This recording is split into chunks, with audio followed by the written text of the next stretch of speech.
All right, we are coming up on 8 o'clock. So, let's settle in, get comfortable, and let's get back to our roots tonight. So, let's shift over here.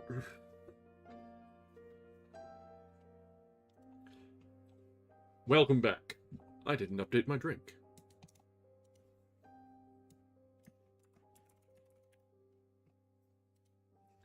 All right, we're in here like it is 2025, and we're just getting started all over again. We've got a classic bit of literature that is thought-provoking,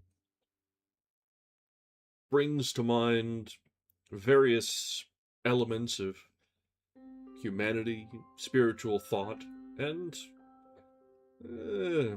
maybe a little bit of blasphemy. Don't worry about it. We've got the good old Cabernet. We've got the piano magic, the first BGM that we had on the channel. I'm ready for a throwback tonight.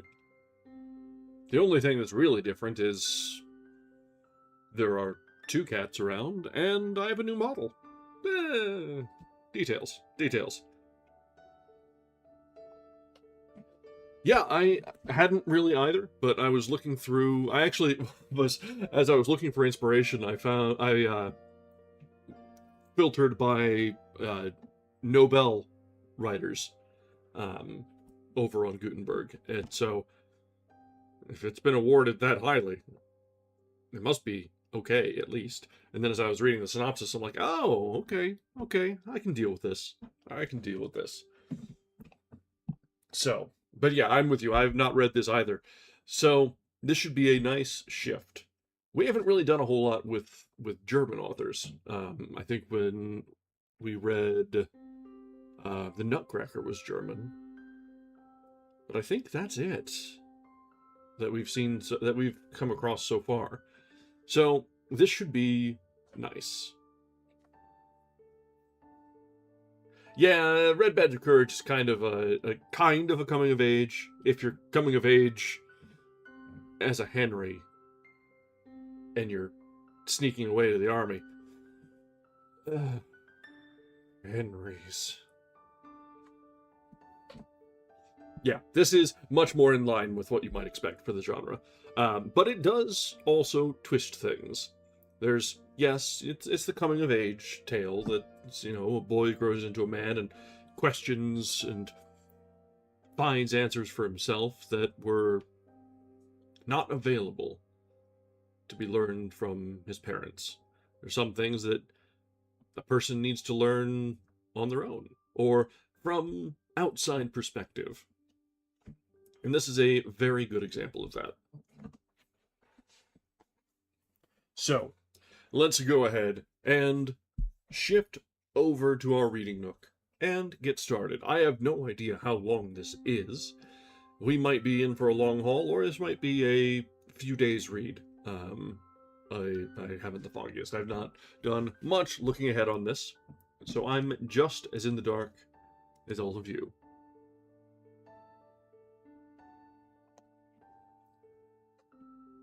Yeah, because I don't think I really used any of the... I didn't start using new BGMs until our third or fourth book.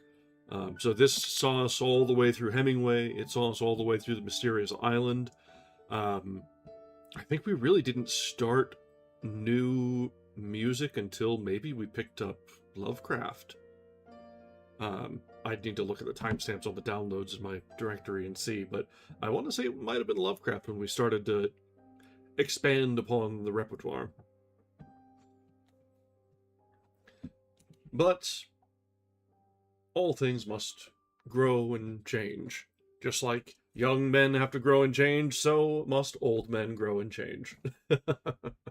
Yeah, the Mysterious Island was quite long early on. I think Three Musketeers edged it off. Don Quixote was on track too, but I don't have it in me to do both volumes of Don Quixote back to back. That's just a little too much. So, yeah, this was kind of formative. Great.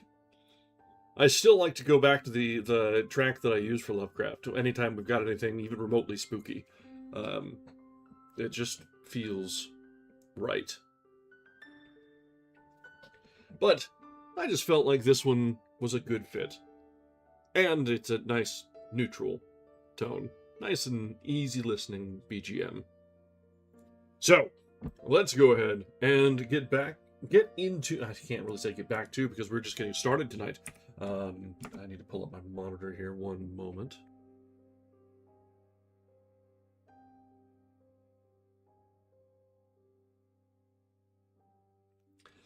Well, you see, there's a secret to that. Google provides things via YouTube under a free use license, and I just browse through with a couple keywords and find one that doesn't make me feel like I want to gag. It's really a science.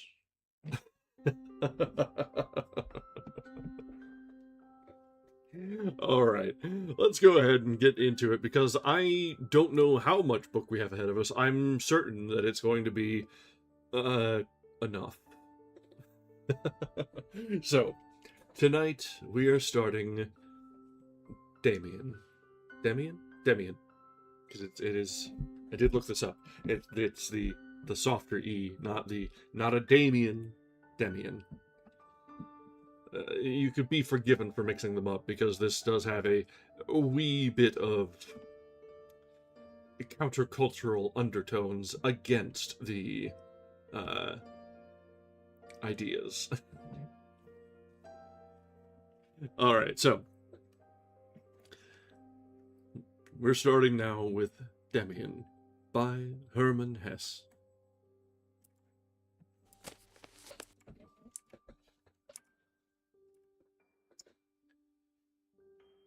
Demian, the story of Emile Sinclair's youth, by Hermann Hesse. I wanted only to try to live in obedience to the promptings which came from my true self. Why was that so very difficult? In order to tell my story, I must begin far back. If it were possible, I should have to go back much further still, to the earliest years of my childhood, and even beyond, to my distant ancestry. Authors, in writing novels, usually act as if they were God, and could, by a broadness of perception, comprehend and present any human history as if God were telling it to himself, without veiling anything, and with all the essential details. That I cannot do, any more than can the authors themselves. But I attach more importance to my story than can any other writer to his, because it is my own, and it is the story of a human being, not that of an invented, possible, ideal, or otherwise non-existent creature, but that of a real, unique, living man. What that is, a real living man, one certainly knows less today than ever. For men are shot down in heaps, men of whom each one is a precious, unique experiment of nature. If we were nothing more than individuals, we could actually be put out of the world entirely with a musket ball, and in that case there would be no more sense in relating stories. But each man is not only himself. He is also the unique, quite special, and in every case the important and remarkable point, where the world's phenomena converge, in a certain manner, never again to be repeated.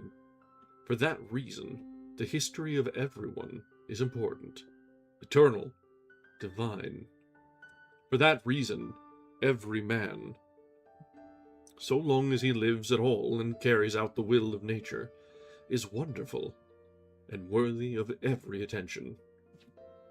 In everyone has the spirit taken shape. In everyone creation suffers. In everyone is a Redeemer crucified. Few today know what man is. Many feel it, and for that reason die the easier, as I shall die the easier when I have finished my story. I must not call myself one who knows. I was a seeker, and am still, but I seek no more in the stars or in books. I am beginning to listen to the promptings of those instincts which are coursing in my very blood. My story is not pleasant. It is not sweet and harmonious like the fictitious stories. It smacks of nonsense and perplexity, of madness and dreams, like the lives of all men who do not wish to delude themselves any longer. The life of everyone is a way to himself, the search for a road, the indication of a path. No man has ever yet attained to self-realization, yet he strives thereafter. One ploddingly, another with less effort, each as best he can. Each one carries the remains of his birth, slime and eggshells of a primeval world, with him to the end. Many a one will remain a frog, a lizard, an ant. Many a one is top part man, bottom part fish. But everyone is a projection of nature into manhood. To us, all the same origin is common, our mothers. We all come out of the womb, but each of us an experiment, one of nature's litter, strives after his own ends. We can understand one another, but each one is able to explain only himself.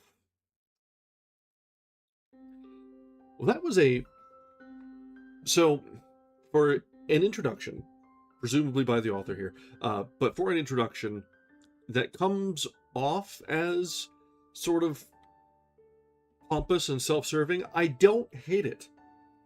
It's very neutral in that everyone is important, everyone has value, everyone has their own story that they go through life in. It's a lot of truisms, but today, shit, you get taken out back and shot for saying half of those things. Say that everyone's important. Try and say it in certain crowds, and you might just be taken out back.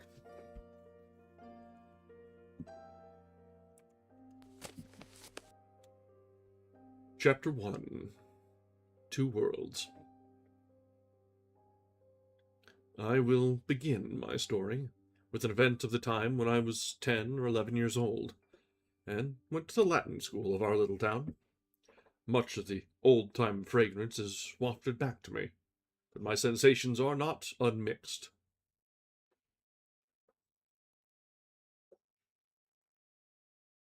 As I pass in review my memories, dark streets and bright houses and towers, the striking of clocks and the features of men, comfortable and homely rooms full of secrecy and dread of ghosts. I sense again the atmosphere of cozy warmth, of rabbits and servant girls, of household remedies and dried fruit. Two worlds passed there, one through the other. From two poles came forth day and night. The one world was my home, But it was even narrower than that, for it really comprised only my parents. This world was, for the most part, very well known to me. It meant mother and father, love and severity, good example and school. It was a world of subdued luster, of clarity and cleanliness. Here were tender, friendly words, washed hands, clean clothes, and good manners. Here the morning hymn was sung, and Christmas was kept. In this world were straight lines and paths which led into the future. Here were duty and guilt, evil conscience and confession, pardon and good resolutions, love and adoration, Bible text and wisdom. To this world our future had to belong. It had to be crystal pure, beautiful, and well-ordered. The other world, however, began right in the midst of our own household, and was entirely different. Had another door, another manner of speech, and made different promises and demands. In this second world were servant girls and workmen, ghost stories, and breath of scandal. There was a gaily colored flood of monstrous, tempting, terrible, enigmatical goings-on, things such as the slaughterhouse and prison, drunken men and scolding women, cows in birth throes, plunging horses, tales of burglaries, murders, suicides, all these beautiful and dreadful, wild and cruel things were round about, in the next street, in the next house. Policemen and tramps passed to and fro, drunken men beat their wives, crowds of young girls flowed out of factories in the evening, old women were able to bewitch you and make you ill, robbers dwelt in the wood, incendiaries were rounded up by the mounted policemen. Everywhere seethed and reeked this second, passionate world. Everywhere, except in our rooms, where mother and father were. And that was a good thing. It was wonderful that here in our house there were peace, order, and repose, duty and a good conscience, pardon and love, and wonderful that there were also all the other things, all that was loud and shrill, sinister and violent, yet from which one could escape with one bound to mother. The oddest thing was how closely the two worlds bordered each other, how near they both were. For instance, our servant Lena, as she sat by the sitting-room door at evening prayers, and sang the hymn with her bright voice, her freshly washed hands laid on her smoothed-out apron, belonged absolutely to father and mother, to us, to what was bright and proper. Immediately after, in the kitchen or in the woodshed, when she was telling me the tale of the headless dwarf, or when she quarreled with the women of the neighborhood in the little butcher's shop, then she was another person, belonged to the other world, and was enveloped in mystery. It was the same with everything and everyone, especially with myself. To be sure, I belonged to the bright, respectable world. I was my parents' child. But the other world was present in everything I saw and heard, and I also lived in it, although it was often strange and foreign to me, although one had there regularly a bad conscience and anxiety. Sometimes I even liked to live in the forbidden world best. And often the homecoming into the brightness, however necessary and good it might be, seemed almost like a return to something less beautiful.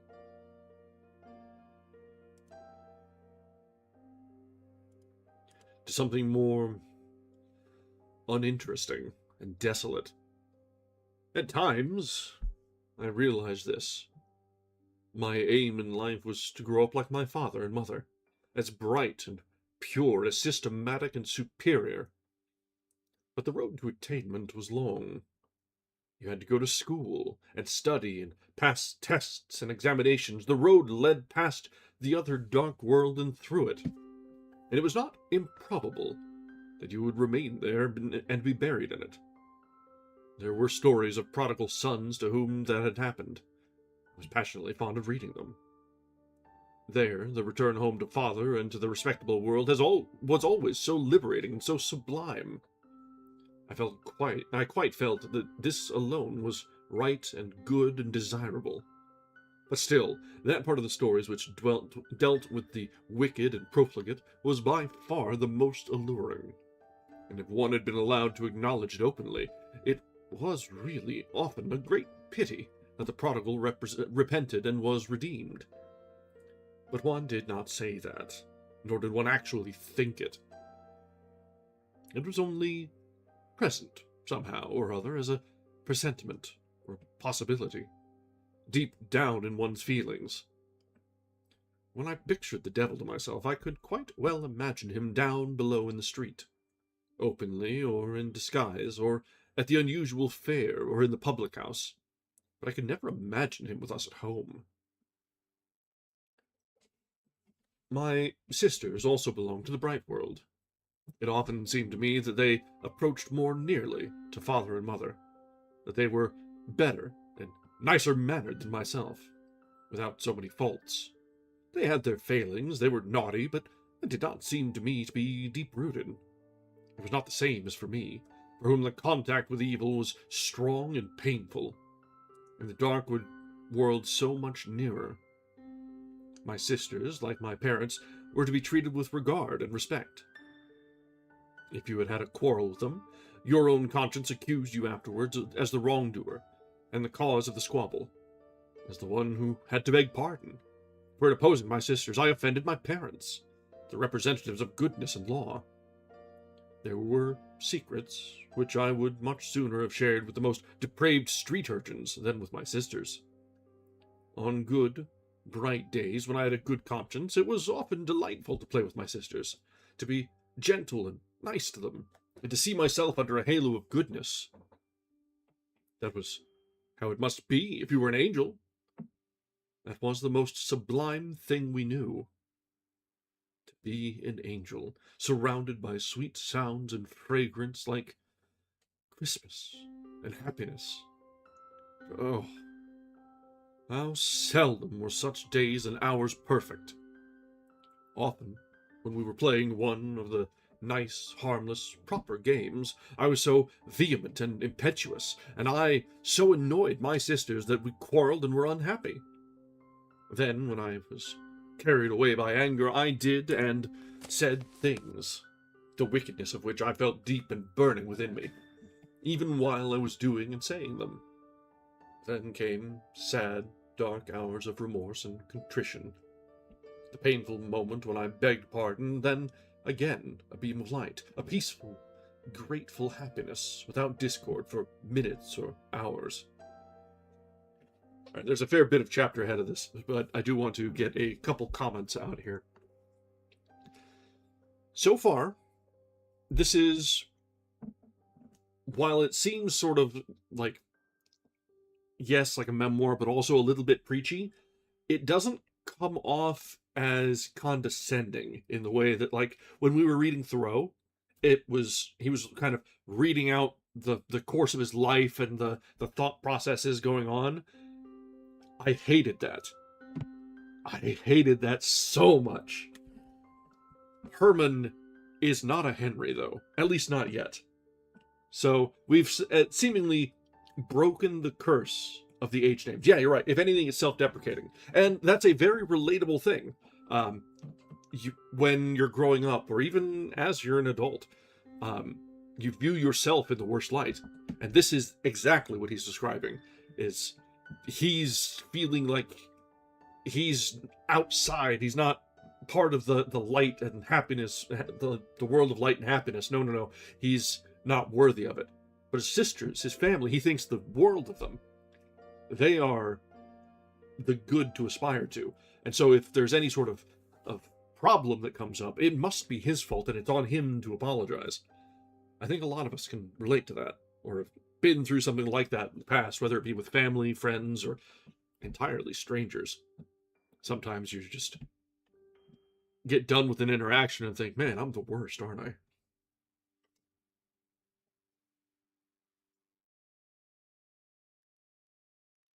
So yeah, so far this is a very welcoming look into the mindset of the author, and not at all like a Thoreau situation. I'm pleasantly optimistic about this so far.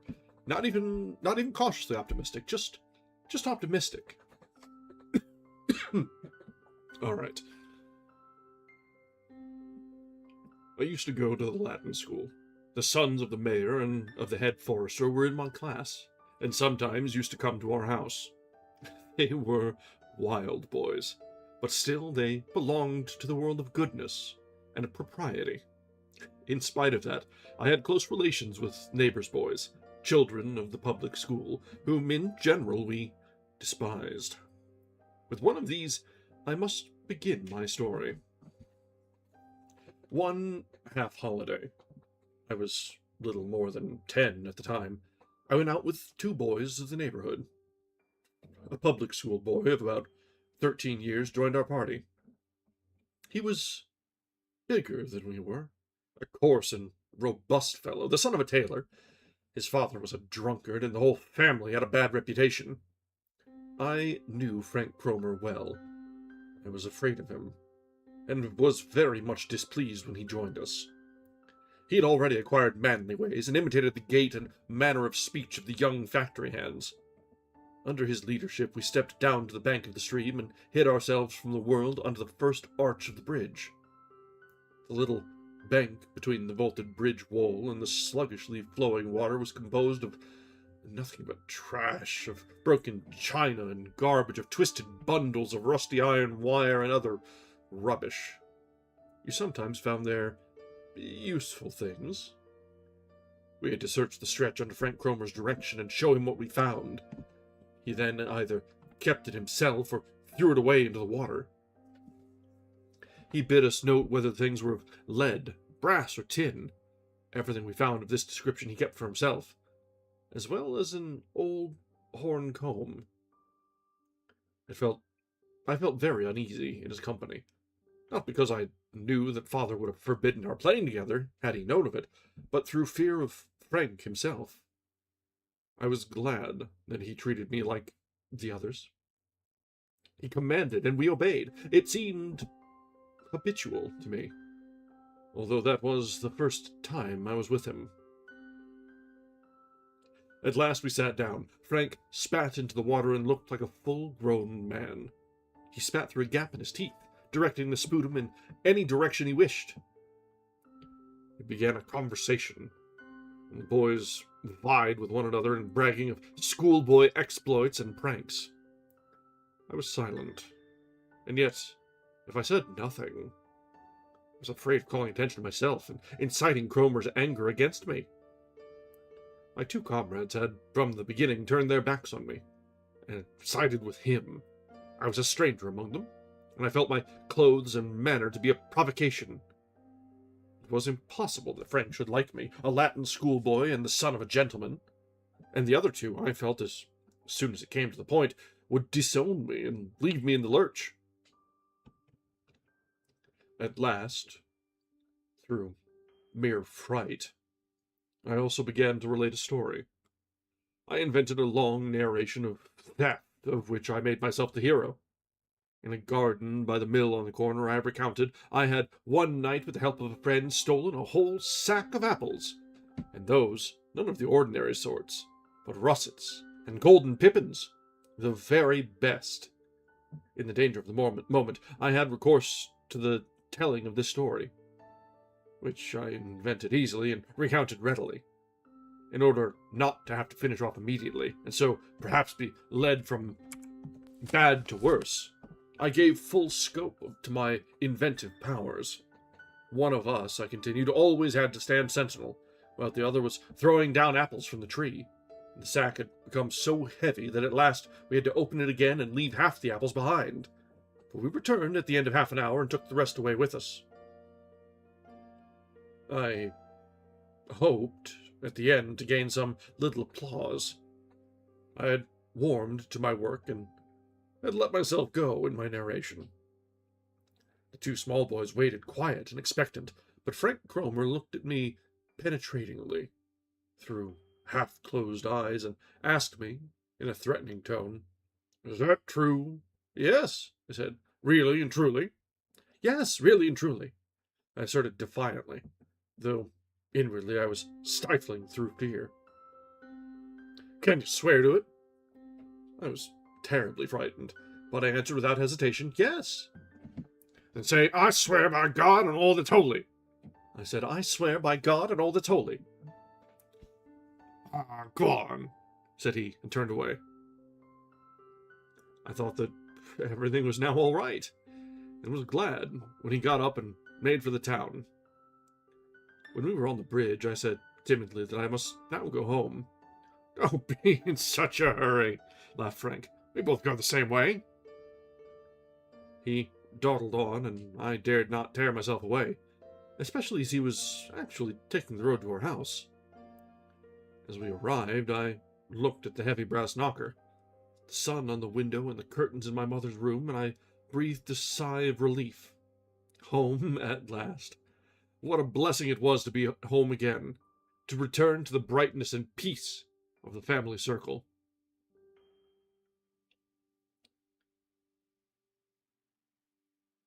As I quickly opened the door and slipped inside, ready to shut it behind me, Frank Cromer forced his way in as well. He stood beside me in the cool, dark stone corridor, which was only lighted from the courtyard, held me by the arm and said softly, Not so fast, you. Terrified, I looked at him. His grip on my arm was one of iron. I tried to think what he had in his mind, whether he was going to maltreat me. I wondered if I should scream, whether anyone would come down quickly enough to save me, but I gave up the idea. What's the matter? I asked. What do you want? Nothing much. I only want to ask you something. Something the others needn't hear. Well, what do you want me to tell you? I must go upstairs, you know. You know, don't you? Whose orchard that is by the mill in the corner? Said Frank softly. No, I don't know. I think it's the miller's. Frank had wound his arm round me, and he drew me quite close to him, so that I had to look up directly into his face. His look boded ill. He smiled maliciously, and his face was full of cruelty and power. Now, kid, I can tell you whose the garden is. I have known for a long time that the apples have been stolen, and I also knew that the man said he would give 2 marks to anyone who would tell him who stole the fruit. Good heavens! I exclaimed. But you won't tell him anything. I felt it was useless to appeal to his sense of honor. He came from the other world. For him, betrayal was no crime. I felt that for a certainty. In these matters, people from the other world were not like us. Say nothing, laughed Cromer. Look here, my friend. Do you think I'm minting money and can make 2 shilling pieces myself? I'm a poor chap. I haven't got a rich father like yours. When I get the chance of earning 2 shillings, I must take it. You might even give me more. Suddenly, he let me go free. Our house no longer gave me an impression of peace and safety. The world fell to pieces around me. He would report me as a criminal. My father would be told. Perhaps even the police might come for me. The terror of utter chaos menaced me. All that was ugly and dangerous was aligned against me. The fact that I had not stolen at all did not count in the least. I had sworn to it besides. Oh dear, oh dear. I burst into tears. I felt I must buy myself off. Despairingly, I searched all my pockets. Not an apple, not a penknife, absolutely nothing. All at once, I thought of my watch. It was an old silver one which wouldn't go. I wore it for no special reason. It came down to me from my grandmother. I drew it out quickly. Cromer, I said, listen, you mustn't give me away. That wouldn't be nice of you. Look here, I'll give you my watch. I haven't anything else. Worse luck. You can have it. It's a silver one. The mechanism is good. There's one little thing wrong, that's all. It needs repairing. He smiled and took the watch in his big hand. I looked at his hand and felt how coarse and hostile it was, and how it grasped at my life and peace. It's silver, I said timidly. I wouldn't give a straw for your silver and your old watch, he said with deep scorn. Get it repaired yourself. But Frank, I exclaimed, quivering with fear lest he should go away. Wait a minute. Do take the watch. It's really silver, really and truly, and I haven't got anything else. He gave me a cold and scornful look. Very well, then. You know who I'm going to, or I can tell the police. I know the sergeant very well. He turned to go. I held him back by the sleeve. I could not let that happen. I would much rather have died than bear all that would take place if he went away like that. Frank, I implored, hoarse with emotion, please, don't do anything silly. Tell me it's only a joke, isn't it? Oh, yes, a joke. It might cost you dear. Do tell me, Frank, what to do? I'll do anything. He examined me critically through his screwed-up eyes and laughed again. Don't be silly, he said with affected affability. You know as well as I do. I got the chance of earning a couple of marks. I'm not such a rich fella that I can afford to throw it away. You know that well enough. But you're rich. Why, you've even got a watch. You need only give me just 2 marks, and everything will be all right. I understood his logic, but 2 marks? For me, that was as much, and just as unobtainable as 10, as 100, as 1,000 marks. I had no money. There was a money box that my mother kept for me, with a couple of 10 and 5 pfennig pieces inside, which I received from my uncle when he paid us a visit, or from similar sources. I had nothing else. At that age, I received no pocket money at all. I have nothing, I said sadly. I have no money at all. But I'll give you everything I have. I've got a book about Red Indians, and also about soldiers, and a compass. I'll get that for you. Cromer only screwed up his evil mouth and spat on the ground. Quit your jawing, he said commandingly. You can keep your old trash yourself. Compass. Don't make me angry, do you hear? Hand over the money. But I haven't any. I never get money. I can't help it. Very well, then. You'll bring me the 2 marks in the morning. I shall wait for you in the market after school. That's all. If you don't bring any money, look out. Yes, but where shall I get it? Good Lord, if I haven't any... There's no money in your house. That's your business. Tomorrow after school. And I'll tell you, if you don't bring it... His eyes darted a terrible look at me. He spat again and vanished like a shadow. I could not go upstairs. My life was ruined. I wondered if I should run away and never come back, or go and drown myself. But these thoughts were not clearly formulated. I sat crouched in the dark on the bottom step, and I surrendered myself to my misfortune. There, Lena found me in tears as she came down with a basket to get wood. I begged her to say nothing on her return, and I went up. My father's hat and my mother's sunshade hung on the rack near the glass door. All these things reminded me of home and tenderness. My heart went out to them imploringly, and, grateful for their existence, I felt like the prodigal son when he looked into his old, homely room and sensed its familiar atmosphere. All this, the bright father and mother world, was mine no longer. I was buried deeply and guiltily in the strange flood, ensnared in sinful adventures, beset by enemies and dangers, menaced by shame and terror. The hat, the sunshade, good old sandstone floor, the big picture over the hall cupboard, and the voice of my elder sister in the living room. All this was dearer and more precious to me than ever. But it was no longer consolation and secure possession. All of it was now a reproach. All this belonged to me no more. I could share no more in its cheerfulness and peace.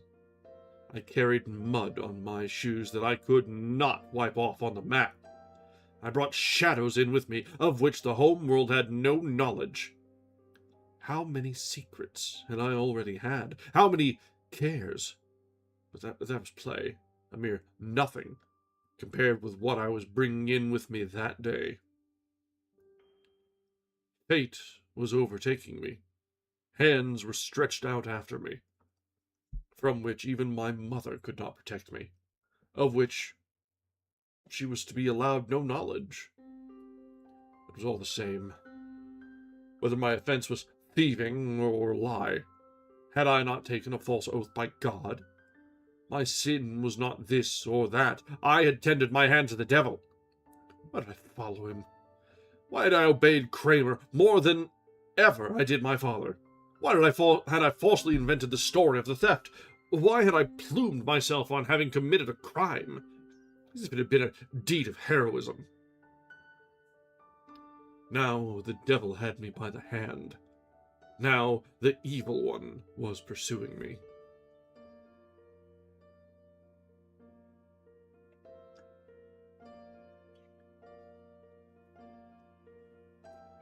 For a moment, I felt no further dread of the morrow, but I had the terrible certainty that my way was leading me further and further downhill and into the darkness.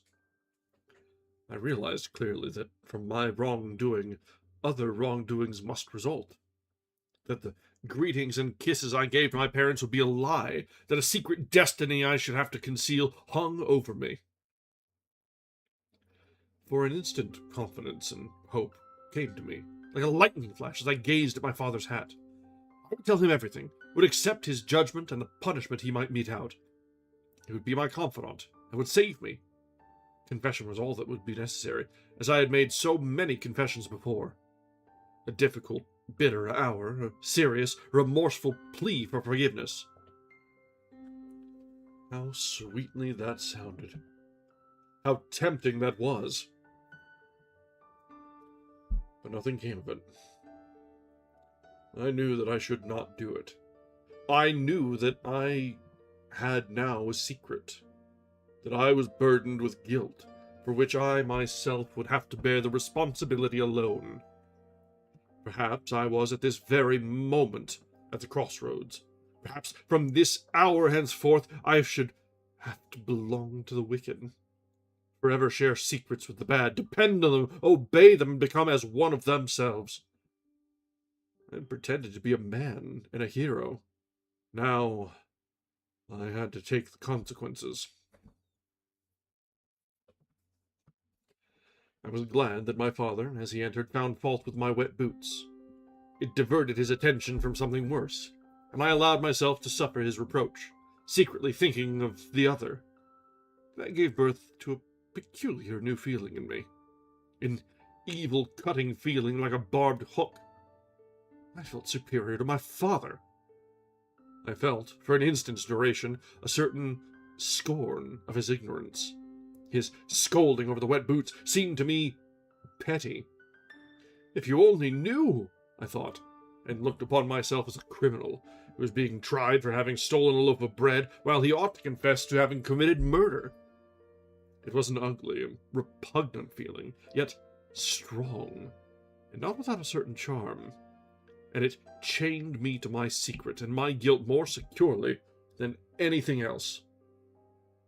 Perhaps Cromer had already gone to the police and given me away, I thought, and a storm is threatening to break over my head, while here I am looked upon as a mere child. This was the important and permanent element of the whole event up to this point of my narration. It was the first cleft in the sacredness of parenthood. It was the first split in the pillar on which my childhood had reposed, and which everyone must overthrow, before he can attain to self-realization. The inward fundamental basis of our destiny is built up from these events, which no outsider observes. Such a split or cleft grows together again, heals up and is forgotten. But in the most secret chamber of the soul, it continues to live and bleed. I myself felt immediate terror in the presence of this new feeling. I would have liked to embrace my father's feet there and then, to beg his forgiveness, but one cannot beg pardon for something fundamental, and a child knows and feels that as well and as deeply as any adult. I felt the need to think over the affair, and to consider ways and means for the morrow. I did not get around to it. My whole evening was taken up solely in accustoming myself to the changed atmosphere of our living room. Clock and table, Bible and looking-glass, bookcase and pictures seemed all to be saying goodbye to me. With freezing heart, I had to stand by and watch my world, the good, happy time of my life, sever itself from me. To be relegated to the past, I was forced to realize that I was being held fast to new sucking roots in the darkness of the unfamiliar world outside. For the first time I tasted death, and death tasted bitter, for it is birth, with the terror and fear of a formidable renewal. I was glad to be lying at last in bed. But first I had passed through purgatory in the form of evening prayers. We had sung a hymn, one of my favorite ones. Alas, I did not join in, and each note was gall and poison for me. I did not join in the common prayer, either. When my father gave the blessing, and when he finished, "Be with us all," I tore myself convulsively from the circle. The grace of God was with them all, but with me no longer. Cold and very tired, I went away. After I had lain a while in bed, wrapped around in warmth and safety, my troubled heart strayed back once again, and fluttered uneasily in the past. Mother had wished me good night, as she always did. Her step sounded yet in the room. The light of her candle gleamed through the crack in the door. Now, I thought, now she will come back again. She has felt my need. She will give me a kiss and will ask in tones kind and full of promise. What is the matter? Then I can weep. The lump in my throat will melt away. I will throw my arms about her and will tell her, and everything will be all right. I shall be saved. And when the crack in the door had become dark again, I still listened for a while, and thought, she must come. She must. Then I came back to reality, and looked my enemy in the face. I saw him clearly. He had one eye closed. His mouth laughed uncouthly, while I gazed at him, and the inevitable gnawed at my heart. He became bigger and more ugly, and his wicked eye lit up devilishly. He was close beside me, until I dropped off to sleep, but I did not dream of him, nor of the day's events. I dreamed instead that we were in a boat. My parents, my sisters, and I lapped in peace and the brightness of a holiday. I woke up in the middle of the night with the aftertaste of bliss. I still saw the white summer dresses of my sisters glistening in the sun, and then fell from my paradise back to reality, and the enemy with the wicked eye stood opposite me. I looked ill when mother came in quickly in the morning and told me how late it was and wanted to know why I was still in bed. And when she asked what was the matter with me, I vomited. But I seemed to have gained a point. I rather liked to be somewhat ill and to be allowed to spend the morning in bed drinking chamomile tea, to listen to mother clearing up in the next room, and to hear Lena outside in the corridor opening the door to the butcher.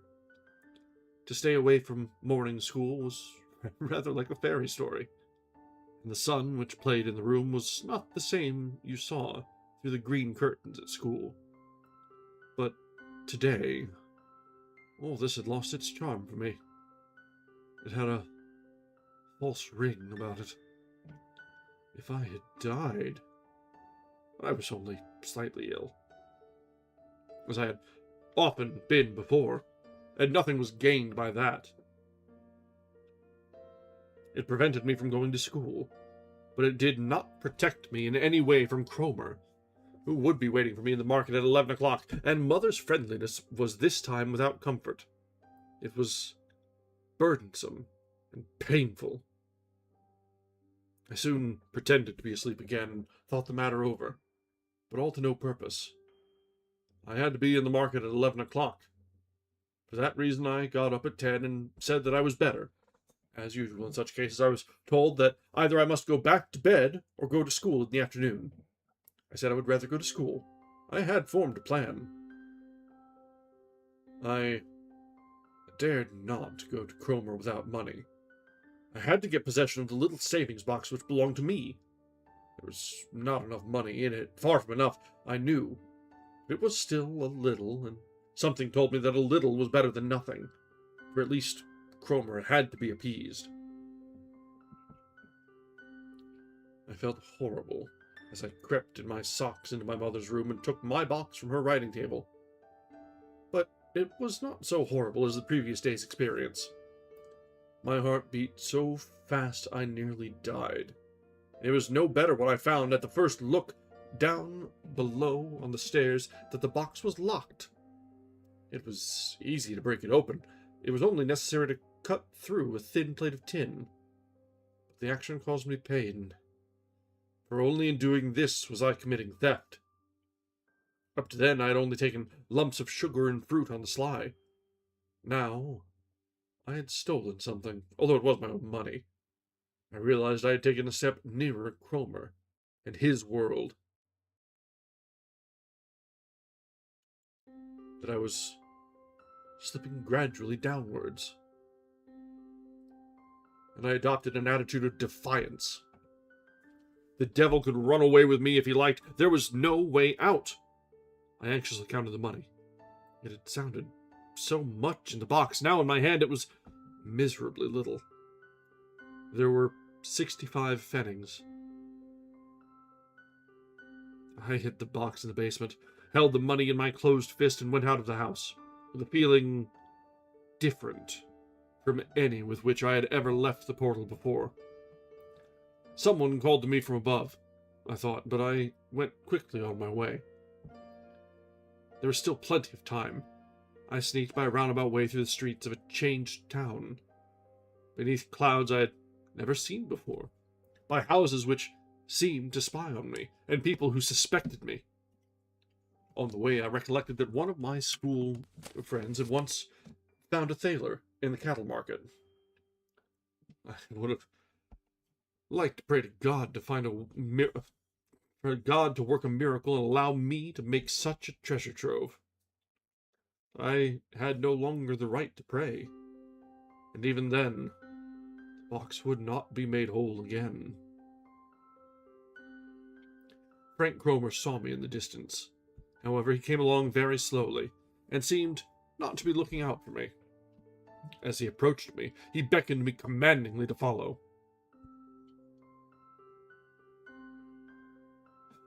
He passed on tranquilly, without once looking round, went down Straw Street and over the bridge, and stopped on the outskirts of the town in front of a new building. No one was working there. The walls stood bare, without doors or windows. Cromer looked round, and then went through the doorway. I followed him. He stepped behind the wall, beckoned to me, and stretched out his hand. "That makes 65 pfennigs," he said, and looked at me. "Yes," I said timidly. "That's all I have.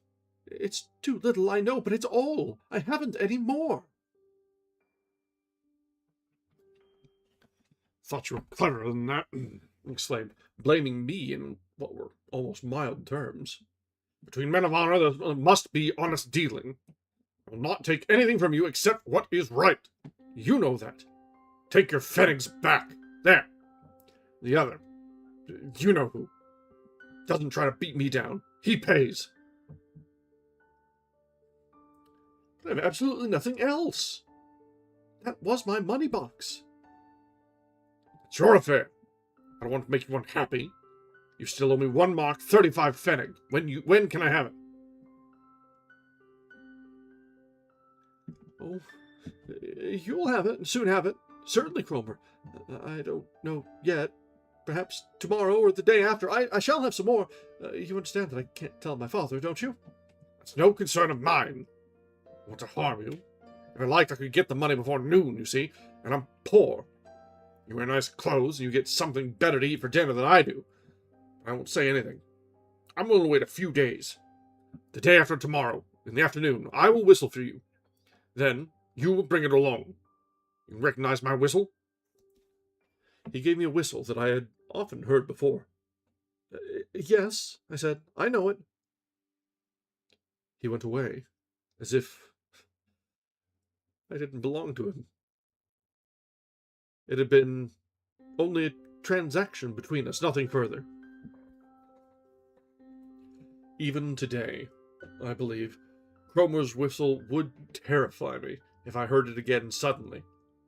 From then on, I heard it often. It seemed I heard it continually and always. No place, no game, no work, no idea in which this whistle would not sound. I was dependent on it.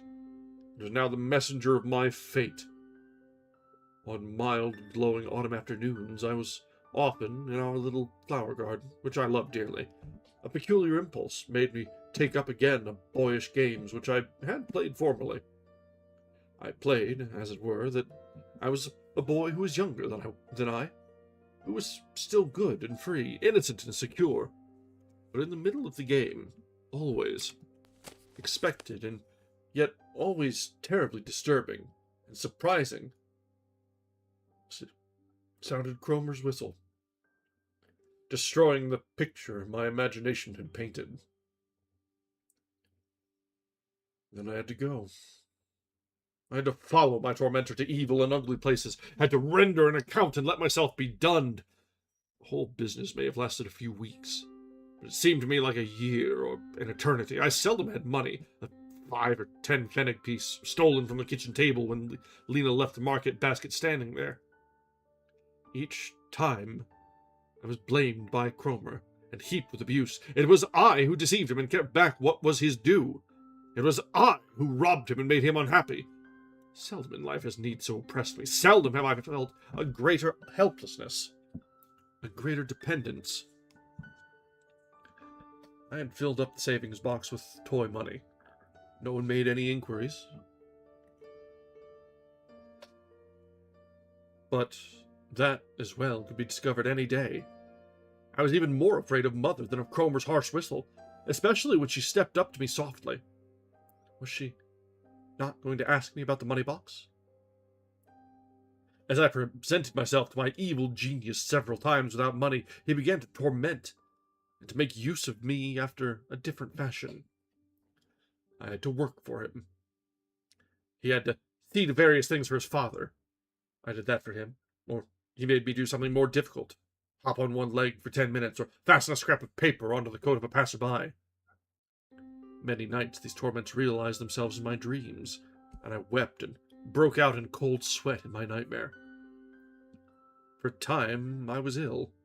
I often vomited and felt cold, but at night I lay at fever, bathed in perspiration. Mother felt that something was wrong, and displayed much sympathy on my behalf. But this tortured me, because I could not respond by confiding in her. One evening, after I had already gone to bed, she brought me a piece of chocolate. This action was a souvenir of former years when, if I had been good, I was often rewarded in this way before going off to sleep. Now she stood there, and held the piece of chocolate out to me. This so pained me, that I could do nothing but shake my head. She asked what was the matter with me, and stroked my hair. I could only sob out, "Nothing. Nothing. I won't have anything." She put the chocolate on my bed table and went away. When she wished subsequently to question me on the matter, I made as if I knew nothing about it. Once she brought the doctor to me, who examined me and prescribed cold ablutions in the morning. My state at that time was sort of insanity. I was shy and lived in torment, like a ghost in the midst of a well-ordered piece of our house. I had no part in the others' lives, and could seldom, even for as much as an hour, forget my miserable existence. In the presence of my father, who often took me to task in an irritated fashion, I was reserved and wrapped up in myself.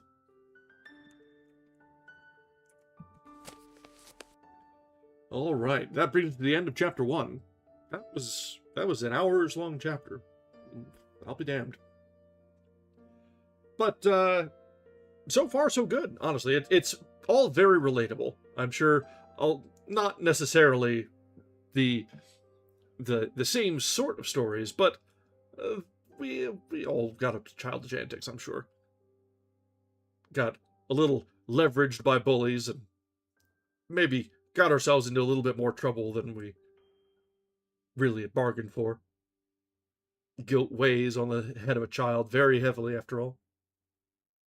But yeah, there was a lot going on there. We saw really glimpses into the mind of a child and of a man as he's looking back on childhood. Still, he continues with the he continues on with making himself out to be the lowest of the low. But yeah, he does a great job. That's a good way of putting it. Portraying the catastrophizing of a child.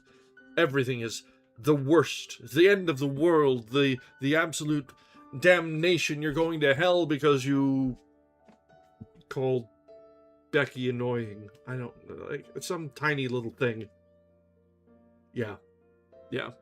We've all been there. And then looking back, you see your nieces and nephews do it, and you're like, I was annoying like that too, wasn't I? Yeah. It's interesting too to see it, because you wonder, how long did you keep it up? Do you still make mountains out of molehills? You look at other people who absolutely are making mountains out of molehills like that still, and you're like, why are they still doing that? They're not children. Well, maybe they are. You never know. You never know. Everyone's life takes its own trajectory. All right, let's go ahead and take a short break here. Stretch your legs, top up your drinks, and give the fuzzy ones some attention. We'll be back in just a little while, and we'll continue. Because I think this is where we start to see the titular character come in. So, things will see a little bit of change. Alright, be back in a bit. Thanks, guys.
All right, we are back.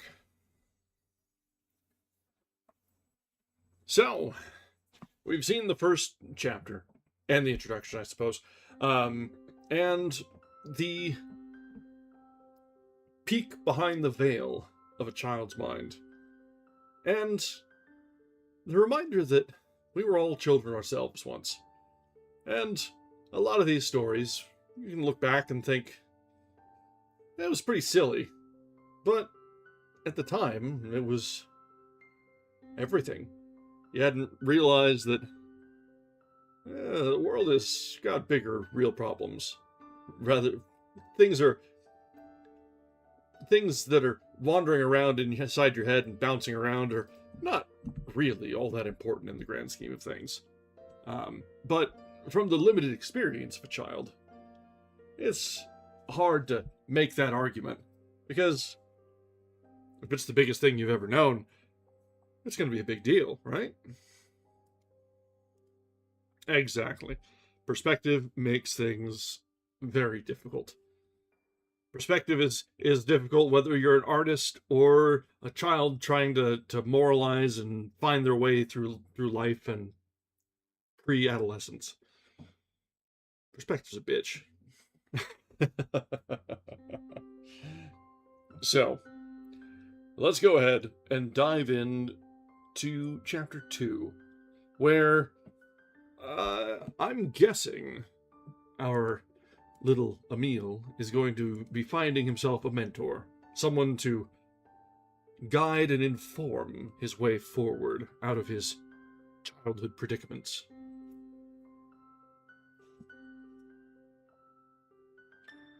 Chapter 2, Cain. Rather inauspicious name for a title. This is rather before the chicken finger place. So, no, we're not dealing with Cain sauce. No. This is Cain and Abel style Cain.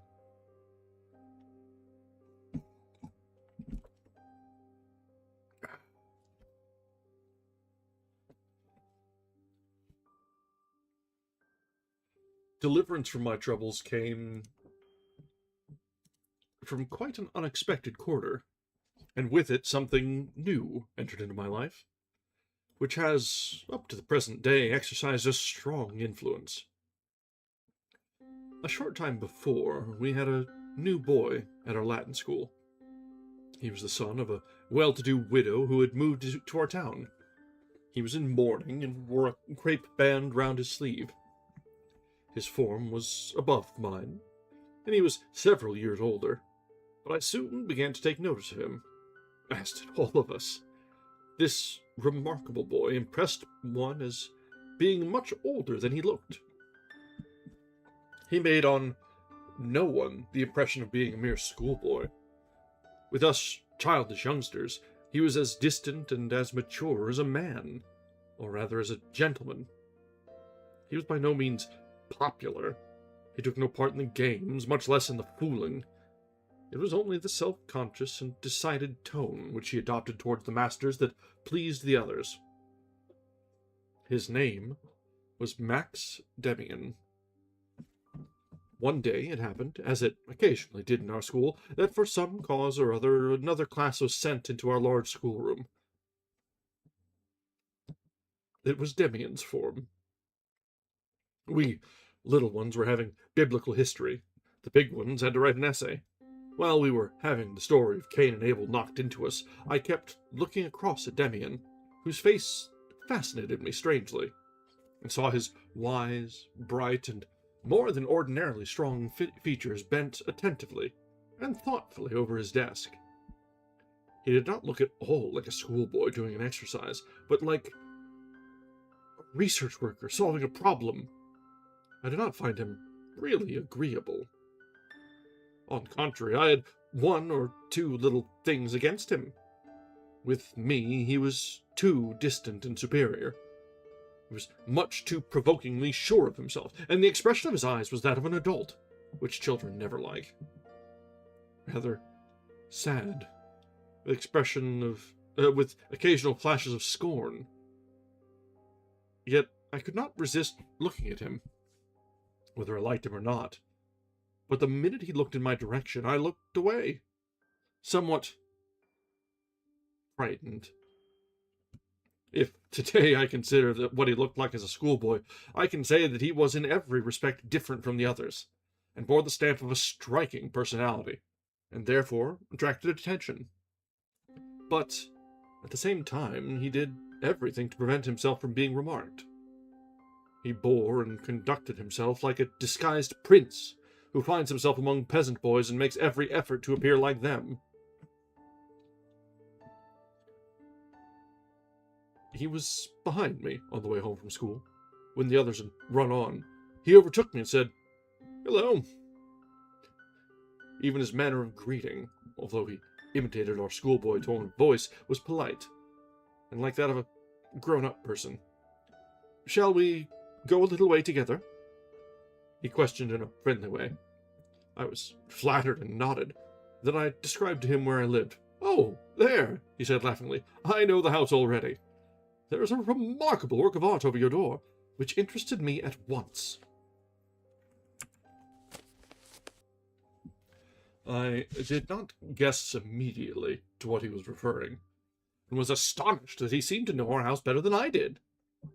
There was indeed a sort of crest which served as a keystone over the arch of the door, but in course of time it had been faint, and had often been painted over. As far as I knew, it had nothing to do with us or with our family. "I don't know anything about it," I said timidly. "It's a bird or something like it. It must be very old. They say that the house at one time belonged to the abbey." "Very likely," he added, or he nodded. "We'll have another good look at it. Such things are often interesting. It is a hawk, I think."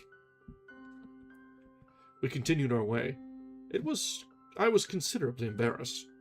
Suddenly Demian laughed, as if something funny had struck him.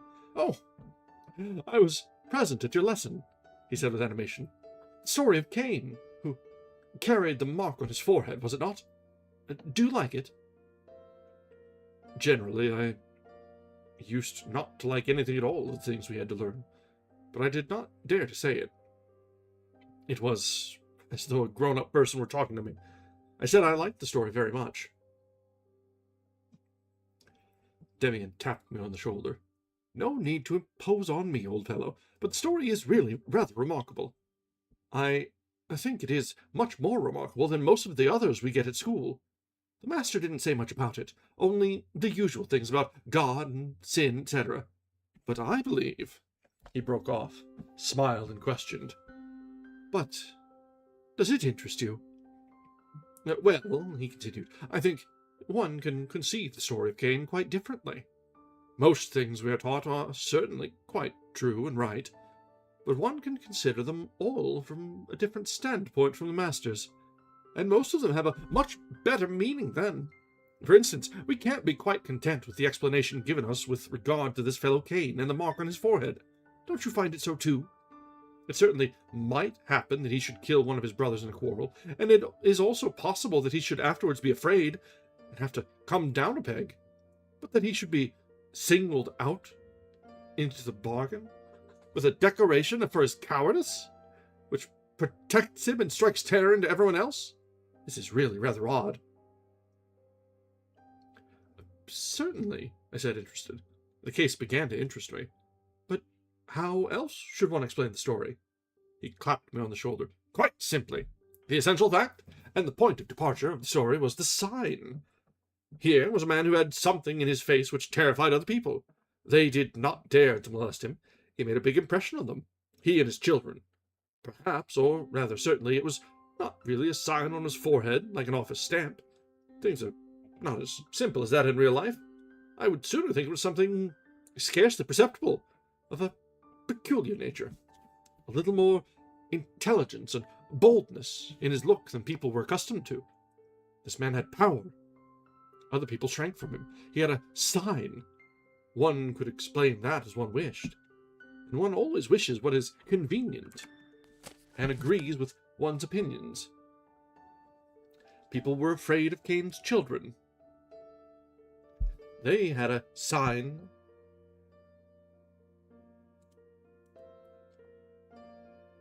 And so they explained the sign not as it really was, a distinction, but as the contrary. The fellows with this sign were said to be peculiar. They were courageous as well. People with courage and character are always called peculiar by other people. That a race of fearless and peculiar men should rove about was very embarrassing, and so people attached a surname and a story to this race, in order to revenge themselves on it, in order to compensate themselves, more or less, for all the terror with which it had inspired them. Do you understand? Yes, that means to say, then, that Cain was not at all wicked, and the whole story in the Bible isn't really true? Yes and no. Such ancient, primitive stories are always true, but they have not always been recorded and explained in the proper manner. In short, I mean that Cain was a thundering good fellow, and this story got attached to his name simply because people were afraid of him. The story was merely a report, something people might have set going in a gossiping way, and it was true insofar as Cain and his children did actually wear a sort of sign and were different from most people. I was much astonished. And do you believe, then, that the affair of the murder is absolutely untrue? I asked, much impressed. Not at all. It is certainly true. The strong man killed a weak one. One may doubt, of course, whether it was really his brother or not. It is not important, for in the end, all men are brothers. A strong man, then, has killed a weak one. Perhaps it was a deed of heroism. Perhaps it was not. But in any case, the other weak people were terrified. They lamented and complained, and when they were asked, "Why don't you simply kill him as well?" they did not answer. "Because we are cowards." But they said instead, "You can't. He has a sign. God has singled him out." The humbug must have arisen something after this style. Oh, I am keeping you from going in. Goodbye, then. He turned into Old Street and left me alone, more astonished than I had ever been before. Scarcely had he gone when everything that he had said seemed to me quite unbelievable. Cain, a noble fellow, Abel, a coward, Cain's sign a distinction. It was absurd. It was blasphemous and infamous. What was God's part of the matter? Had he not accepted Abel's sacrifice? Did he not love Abel? Demian's story was nonsense. I suspected him of making fun of me and wishing to mislead me. The devil of a clever fellow. And he could talk, but well. Still, I had never thought so much about any of the biblical or other stories before. And for some time past I had never so completely forgotten Frank Cromer. For hours, for a whole evening. At home I read through the story once again, as it stands in the Bible, short and clear. It was quite foolish to try to find a special, secret meaning. If it had one, every murderer could look upon himself as a favourite of God. No, it was nonsense. But Demian had a nice way of saying such things, so easily and pleasantly, as if everything were self-evident. And then his eyes. My ideas were certainly a little upset. Or rather, they were very much confused. I had lived in a bright, clean world. I myself had been a sort of Abel, and now I was so firmly fixed in the other and had sunk so deeply, but really, what could I do to help it? What was my position now? A reminiscence glowed in me in which, for the moment, almost took away my breath. I remembered that wretched evening, from which my present misery dated, when I looked for an instant into the heart of my father's bright world and despised his wisdom. Then I was Cain and bore the sign. I imagined that it was in no way shameful, but a distinction. And in my wickedness and unhappiness, I stood on a higher level than my father, higher than good and pious people. It was not in such a clear-thinking way that my experience then presented itself to me, but all this was contained therein. It was only a flaming up a feeling of strange emotions which caused me pain and yet filled me with pride.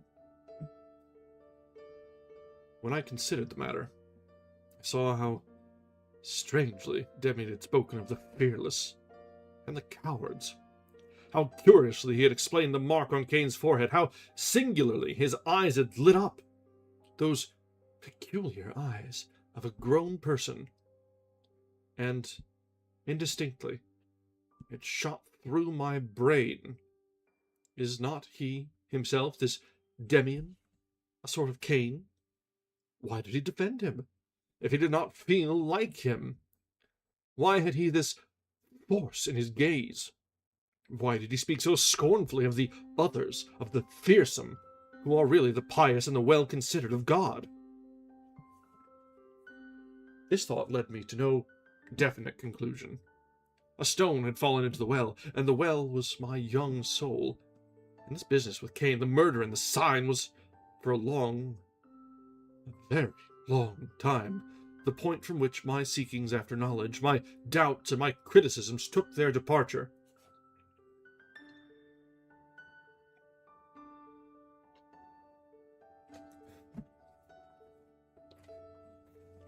I noticed that the other boys also occupied themselves a good deal with Demian. I had not told anyone of his version of the story of Cain, but he appeared to interest the others as well. At least many rumors concerning the new boy became current. If only I still knew all of them. Each would help to throw fresh light on him. Each would serve to interpret him. I only remember the first rumor was that Demian's mother was very rich. It was also said that she never went to church, nor the son either. Another rumor had it that they were Jews, but they could just as easily have been in secret Mohammedans. Furthermore, tales were told of Max Demian's strength. So much was certain that the strongest boy in his form, who challenged him to a fight, and who at his refusal branded him coward, suffered a terrible humiliation at his hands. Those who were there said that Demian had simply taken him by the nape of the neck with one hand, and had brought such pressure to bear that the boy went white, and afterwards crawled away, and that for several days he was unable to use his arm. Is Demian a Vulcan? For a while, for a whole evening, a rumor even ran that he was dead. For a time, everything was asserted and believed. Everything that was exciting and wonderful. Then there was a satiety of rumors for a while. A little later, new ones circulated, which asserted that Demian had intimate relations with girls and knew everything. Ah, yes, those sorts of rumors. Meanwhile, my affair with Frank Cromer took its inevitable course. I could not get away from him, for although he left me in peace for days together, I was still bound to him. In my dreams he lived as my shadow, and thus my fantasy credited him with actions which he did not, in reality, do, so that in dreams I was absolutely his slave. I lived in these dreams. I was always a deep dreamer, more than in reality, though these shadowy conceptions wasted my strength and my life force. I often dreamed, among other things, that Cromer ill-treated me, that he spat on me and knelt on me, and, what was worse, that he had led me to commit grave crimes. Or rather, I was not led, but simply forced, through his powerful influence. The most terrible of these dreams, from which I woke up half mad, presented itself as a murderous attack on my father. Cromer whetted a knife and put it in my hand, as we were standing behind the trees of a lane and lying in wait for someone, whom I knew not, but when someone came along and Cromer, through a pressure of the arm, informed me that this was the man whom I was to stab, it turned out to be my father. Then I woke up. With all these troubles, I still thought a great deal about Cain and Abel, but much less about Demian. It was, strangely enough, in a dream that he first came in contact with me again.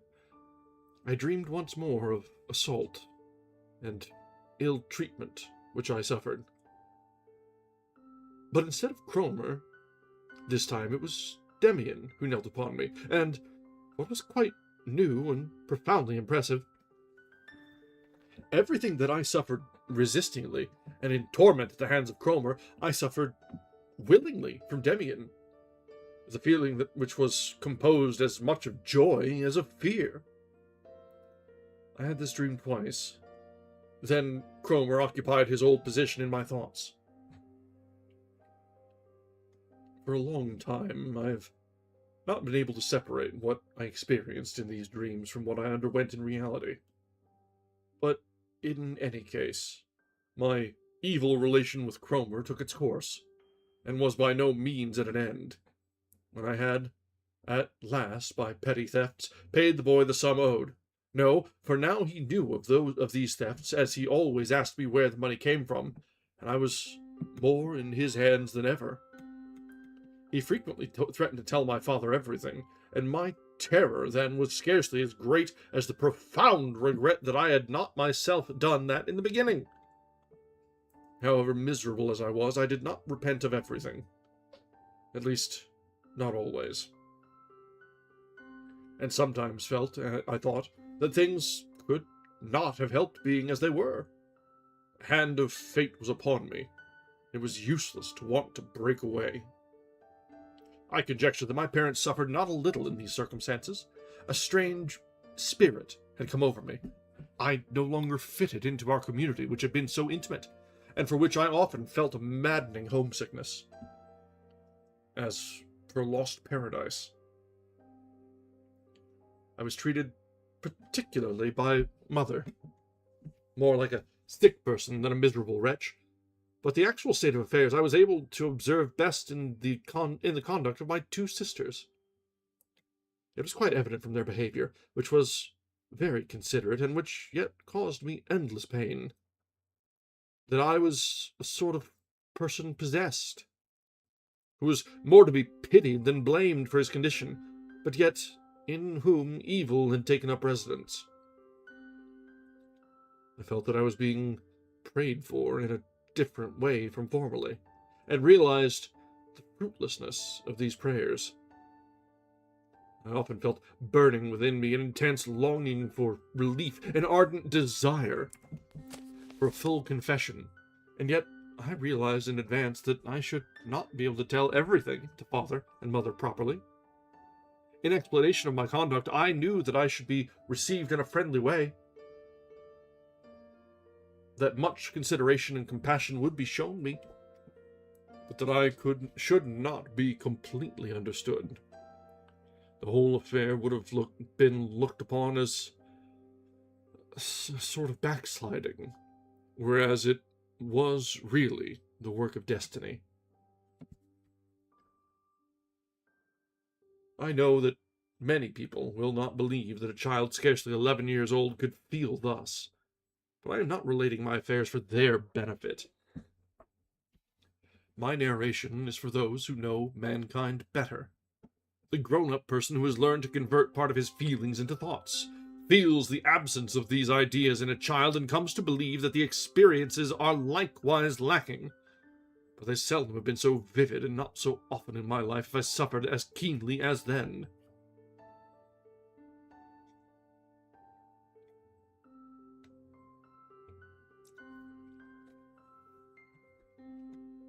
One rainy day, I was ordered by my tormentor to Castle Place, and there I stood, wading and digging my feet in the wet chestnut leaves, which were still falling regularly from the black, dripping branches. Money I had none, but I had brought with me 2 pieces of cake that I had stolen in order to at least to be able to give Cromer something. I had long since been accustomed to stand about in my odd corner waiting for him, often for a very long time, and I put up with the unalterable. Cromer came at last. That day he did not stay long. He poked me several times in the ribs, laughed, took the cake, and even offered me a mouldy cigarette, which, however, I did not accept. He was more friendly than usual. "Oh," he said as he went away, "before I forget, next time you can bring your sister along, the elder one. What's her name? Now, tell the truth." I did not understand, and gave no answer. I looked at him wonderingly. "Don't you get me? You must bring your sister along." But Cromer, that won't do. I mustn't do that.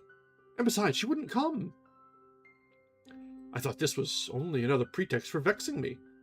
He often did that, requiring me to do something impossible, and so terrifying me. And often, after humiliating me, he would by degrees become more tractable. I then had to buy myself off with money or with some other gift. This time was quite different. He was really not at all angry at my refusal. "Well," he said airily, "you'll think about it, won't you? I should like to make your sister's acquaintance. It will not be so difficult. Simply take her out for a walk, and then I come along tomorrow, whistle for you, and then we can talk more about it."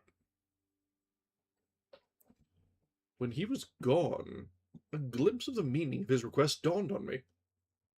I was still quite a child, but I knew by hearsay that boys and girls, when they were somewhat older, did things which were forbidden, things of a secret and scandalous nature. Now, I should also have to. It was suddenly quite clear to me how monstrous it was. I immediately resolved never to do that.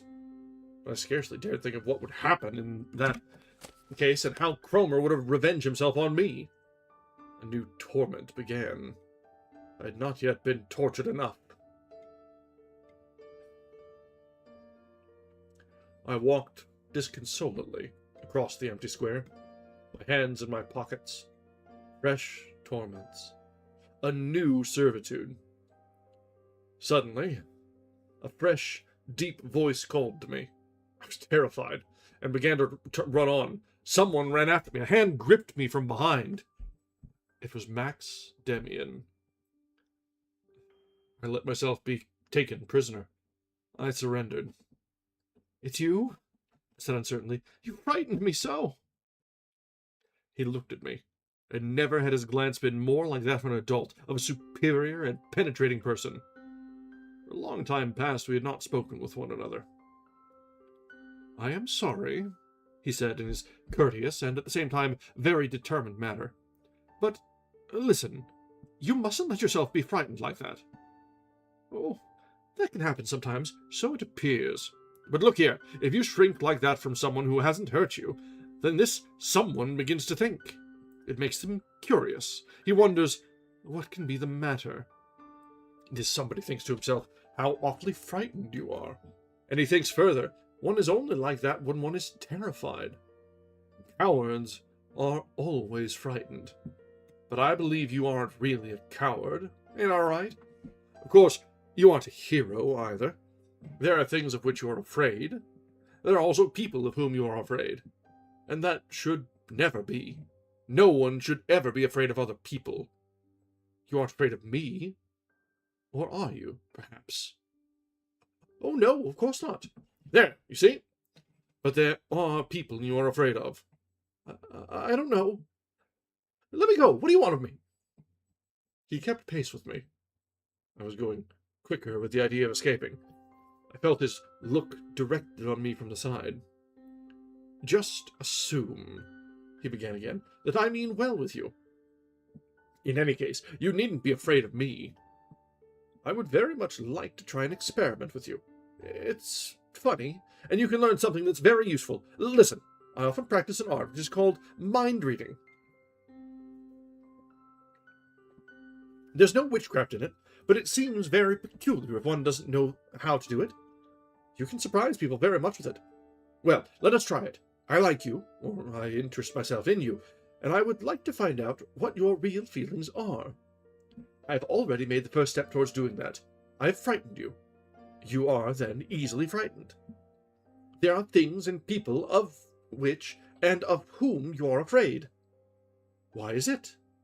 One need be afraid of no one. If you fear somebody, then it is due to the fact that he has power over you.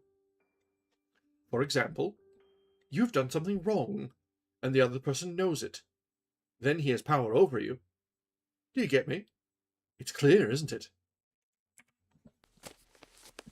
I looked helplessly into his face, which was serious and prudent, as always, and kind as well, but without any tenderness. His features were rather severe. Righteousness, or something akin, lay therein. I was not conscious of what was happening. He stood like a magician before me. "Have you understood?" he questioned again. I nodded. I could not speak. "I told you mind reading looked rather strange, but the process is quite natural. I could, for example, tell you more or less exactly what you thought about me when I once told you the story of Cain and Abel. But that has nothing to do with the matter in hand. I also think it possible that you've dreamed of me. But let's leave that out. You're a clever kid. Most of them are so stupid. I like talking now and then with a clever fellow whom I can trust. You have no objections, have you?" "Oh, no. Only, I don't understand." "Let's keep to our old experiment. We have found that the boy, S, is easily frightened. He is afraid of somebody. He apparently shares a secret with this other person, which causes him much disquietude. Is that about right?" As in a dream, I lay under the influence of his voice, of his personality. I only nodded. Was not a voice talking there, which could only come from myself? Which knew all? Which knew all in a better, clearer way than I myself? Demian gave me a powerful slap on the shoulder. "That's right, then. I thought so. Now, just one question more. Do you know the name of the boy who has just gone away?" I sank back. He had the key to my secret, this secret which twisted back inside me as if it did not want to see the light. What sort of a fellow? There was no one there, except myself." He laughed. "Don't be afraid to tell me," he said laughingly. "What's his name?" I whispered, "Do you mean Frank Cromer?" He nodded contentedly. "Bravo! You're a smart chap. We shall be good friends yet. But now I must tell you something else. This Cromer, or whatever his name is a nasty fellow. His face tells me he's a rascal. What do you think?" "Oh, yes," I sobbed out. "He is nasty. He's a devil. But he mustn't know anything. For God's sake, he mustn't know anything." "Do you know him? Does he know you?" "Don't worry, he's gone. And he doesn't know me. Not yet. But I should like to make his acquaintance. He goes to public school?" "Yes." "In which standard? In the 5th? But don't say anything to him. Please, don't say anything to him. Don't worry, nothing will happen to you. I suppose you wouldn't like to tell me a little more about this fellow Cromer?" I can't. No, let me go." He was silent for a while. "It's a pity," he said. "We might have been able to carry the experiment still further. But I don't want to bother you. You know, don't you, that it is not right of you to be afraid of him. Such fear quite undermines us. You must get rid of it. You must get rid of it if you want to become a real man. Do you understand?" "Certainly. You are quite right. But it won't do. You don't know. You have seen that I know a lot. More than you thought. Do you owe him any money?" "Yes, I do. But that isn't the essential point. I can't tell. I can't." "It won't help matters, then, if I give you the amount you owe him? I could very well let you have it." No, that is not the point. And please don't say anything to anybody. Not a word. You are making me miserable." "Rely on me, Sinclair. Later, you can share your secrets with me." "Never, never!" I exclaimed vehemently. "Just as you please. I only mean, perhaps you will tell me something more later on. Only of your own free will, you understand. Surely you don't think I shall act like Cromer?" "Oh, no. But you don't even know anything about it." "Absolutely nothing. But I think about it, and I shall never act like Cromer. Believe me. Besides, you don't owe me anything." We remained a long time silent, and I became more tranquil. But Demian's knowledge became more and more of a puzzle to me. "I'm going home now," he said. and in the rain he drew his coat more closely about him. "I should only like to repeat one thing to you, since we have gone so far in the matter. You ought to get rid of this fellow. There is nothing else to be done than kill him. It would impress me and please me if you were to do that. Besides, I would help you." Excuse me, what? That went a little... we went straight from like a 3 to a 12 out of 10 on this one. I was again terrified. I suddenly remembered the story of Cain. I had an uncanny feeling, and I began to cry softly. So much that was weird seemed to surround me.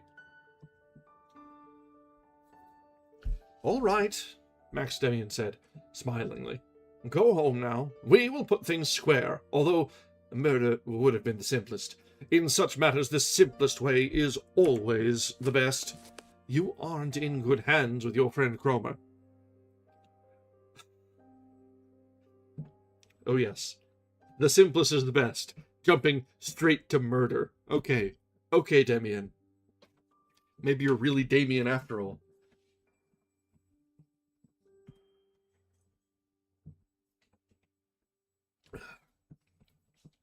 I came home, and it seemed to me as if I had been away a year. Everything looked different. Between myself and Cromer, there now stood something like future freedom, something like hope. I was lonely no longer. And then I realized, for the first time, how terribly lonely I had been for weeks and weeks. And I immediately recollected that what I had on several occasions turned over in my mind. That a confession to my parents would afford me relief and yet would not quite liberate me. Now, I had almost confessed to another, to a stranger, and as if a strong perfume had been wafted to me, sensed the presentiment of salvation. Still, my fear was far from being overcome. I was still prepared for long and terrible mental wrestlings with my evil genius. So it was all the more remarkable to me that everything passed off so very secretly and quietly. Cromer's whistle remained absent from our house for a day, 2 days, 3 days, a whole week. I dared not believe my senses, and lay inwardly on the watch, to see whether he would not suddenly stand before me. Just at that moment when I should expect him no longer. But he was, and remained, away. Distrustful of my new freedom, I still could not bring myself to believe in it wholeheartedly, until at last I met Frank Cromer. He was coming down the street, straight in my direction. When he saw me, he drew himself together, twisted his features in a brutal grimace, and turned away without more ado, in order to avoid meeting me.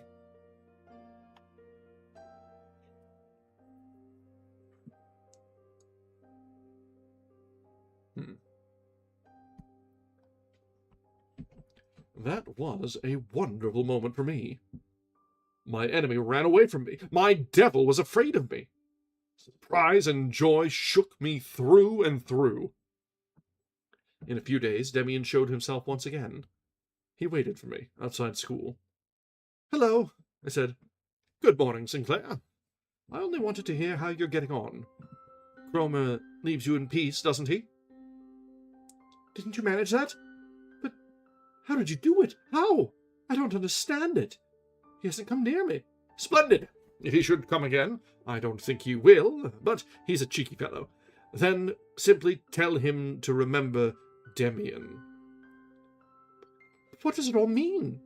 Have you had a fight with him and thrashed him?" "No, I'm not so keen on that. I simply talked to him, as I did to you, and I made it clear to him that it is to his own advantage to leave you in peace." "Oh, but you haven't given him any money." "No, kid. You have already tried that way yourself." I attempted to pump him on the matter, but he disengaged himself. The old, embarrassed feeling concerning him came over me. An odd mixture of gratitude and shyness, of admiration and fear, of affection and inward resistance. I had the intention of seeing him again soon, and then I wanted to talk more about everything.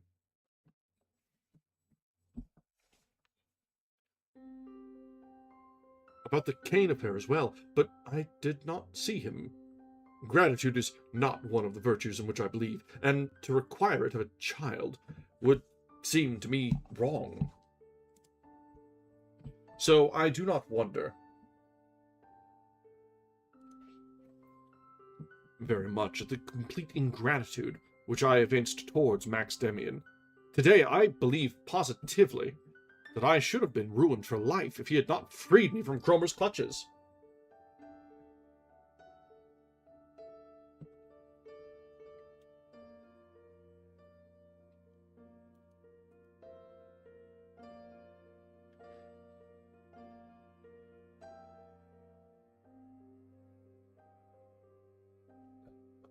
Sorry, got a little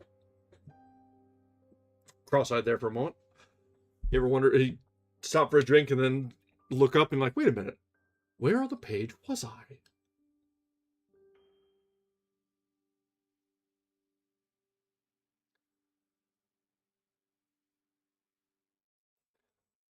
There we go. At that time also, I already felt this release as the greatest event of my young life. But I left the deliverer on one side as soon as he had accomplished the miracle. As I have said, ingratitude seems to me nothing strange. Solely the lack of curiosity I evinced is odd. How was it possible that I could continue for a single day my quiet mode of life without coming nearer to the secrets with which Demian had brought me in contact? How could I restrain the desire to hear more about Kane, more about Cromer, more about the thought reading?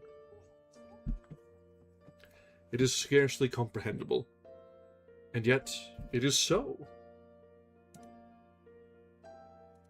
I suddenly saw myself extricated from the demoniacal toils, saw again the world lying bright and cheerful before me. I was no longer subject to paroxysms of fear. The curse was broken. I was no longer a tormented and condemned creature. I was a schoolboy again. My temperament sought to regain its equilibrium and tranquility as quickly as possible, and so I took pains above all things to put behind me all that had been ugly and menacing, and to forget it, the whole long story of my guilt, of my terrifying anxiety, slipped from my memory wonderfully quick, apparently without having left behind any scars or impressions whatsoever. The fact that I likewise tried as quickly to forget my helper and deliverer, I understand today as well. Instinctively, my mind turned from the damning recollection of my awful servitude under Cromer, and I sought to recover my former happy, contented mental outlook, to regain that lost paradise which opened once more to me, the bright father and mother world where my sisters dwelt in the fragrant atmosphere of purity, in loving kindness such as God had extended to Abel. On the very next day, after my short conversation with Demian, when I was at last fully convinced of my newly born freedom and feared no longer a relapse to my condition of slavery, I did what I had so often and so ardently desired to do. I confessed.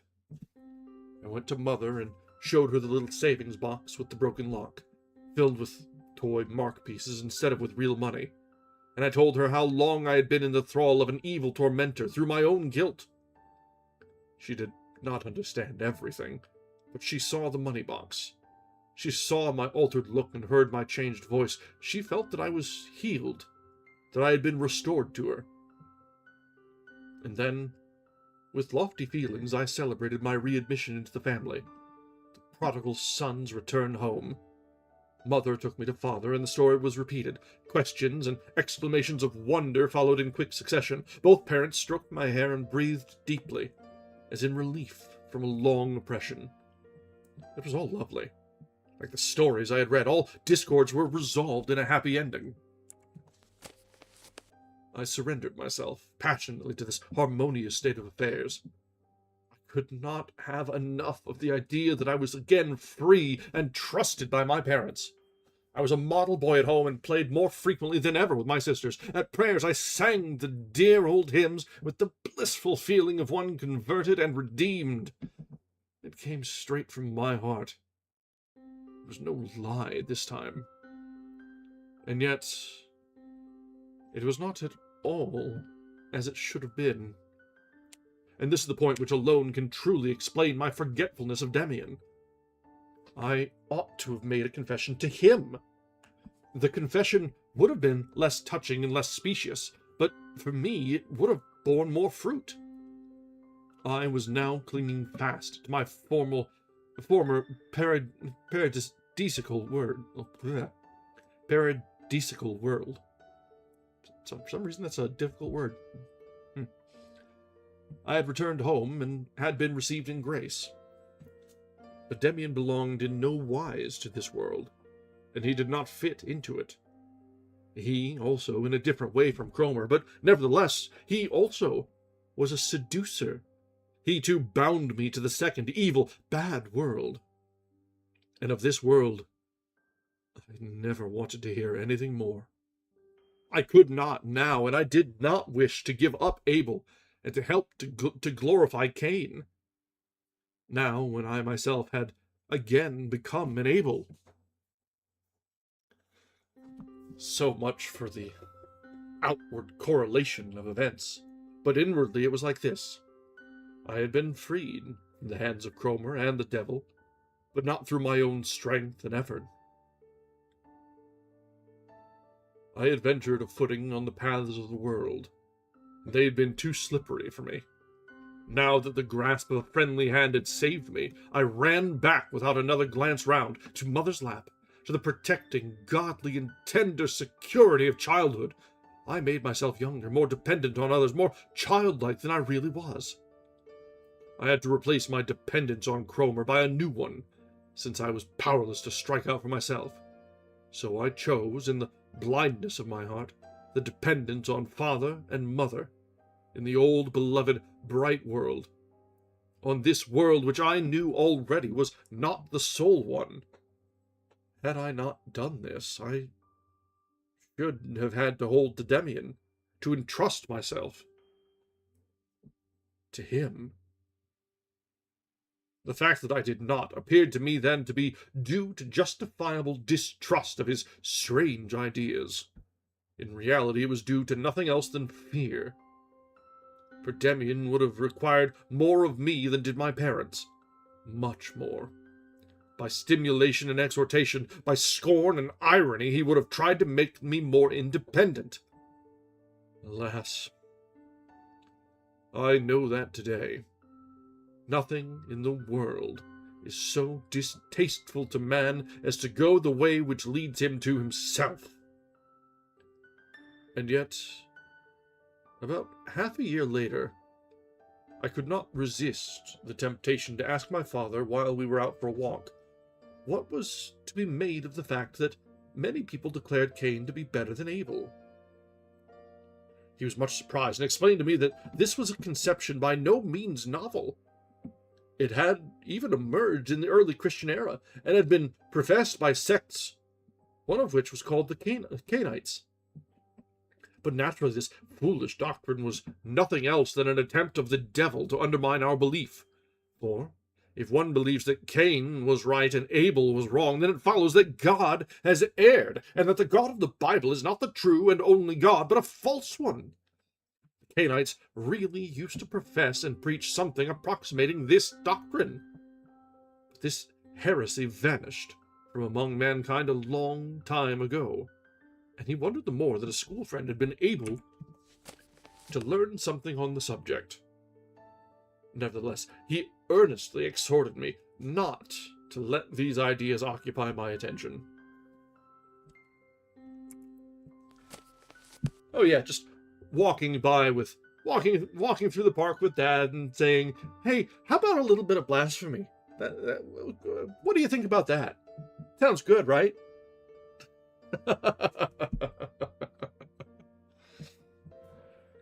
So, we've seen the introduction of the titular character. We've seen Demian's arrival, how he's freed our main character, or the narrator, from the shackles of his own mind, his reliance and dependence upon the bully.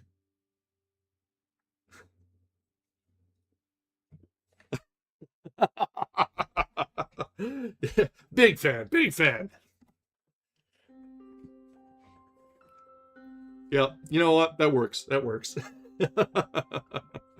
It's little bit of apostasy here, a little bit of blasphemy there. It's all water under the bridge among friends, right? Right. This coming as we just got hot off the heels of reading from the Devil's Dictionary on last week. We might be in good company.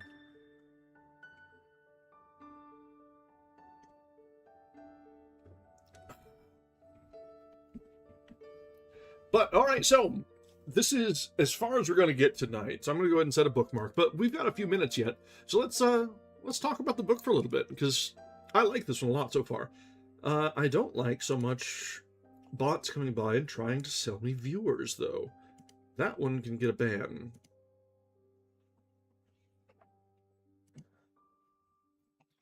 Alright, so let's shift out of our reading nook.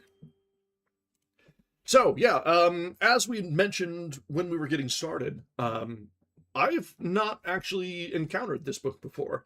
I was perusing through Project Gutenberg on just trying to find some recommendations and trying to get back to our roots a little bit. We started the channel reading Hemingway, so a little bit of classic literature that has, provokes some thought, introspection. And this came along and caught my eye, and here we are. I'm very happy with this little accident, honestly. This has been a lot of fun, honestly, so far. It's dry, but despite it being dry, it's got character. It's a narration.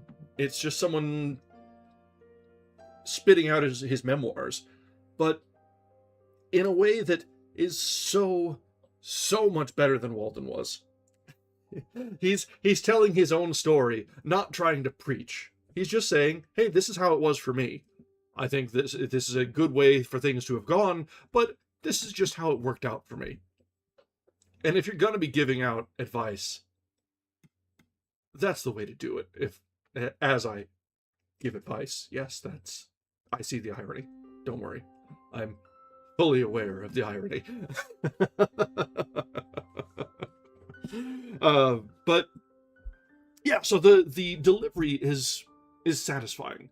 It's so far, as we mentioned at the beginning of stream, it's something of a coming of age story, but also it's a twist on a coming of age story. It's not just a boy becomes a young man, becomes a man, becomes a father. It's a young boy discovers that there's more than just the pristine little garden that he's lived in.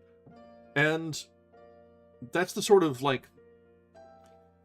the real grime that we as humans know and are aware of and have grown up with, that so often, particularly in fiction, but so often is just glossed over.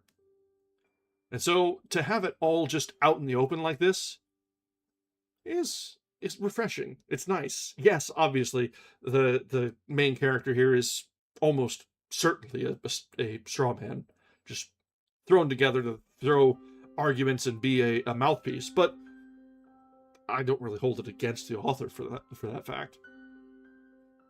So, happy with this so far. I'm liking how it's developing. the characters really are sort of shadows and figures and representations of ideas so far. But like it's particularly like the family, they're like symbolic of being like safety and comfort and warmth and things, but and continuity, but not really fleshed out as characters so much. But the central character is very well fleshed out. We have more of the inner workings of a child's mind than I think most children have. So, happy with this so far. I'm liking this. And as I'm listening to this BGM, as it has slight undercurrents under my incessant yammering, I am again comforted. Because not only is family comforting and warm and safety, our original BGM from when we just started the channel is comfort and warmth and safety. And I'm a little nostalgic. That comes with being old, I suppose.